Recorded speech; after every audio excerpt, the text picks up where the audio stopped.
俺もいつも硬いけど頑張ってるよ。そういう言い訳いいんですよ。やだ。なあ、暑いのやだ。どう？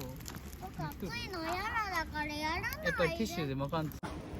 暑いのやだ。普通のやだ。食べる分なくなっちゃうよ。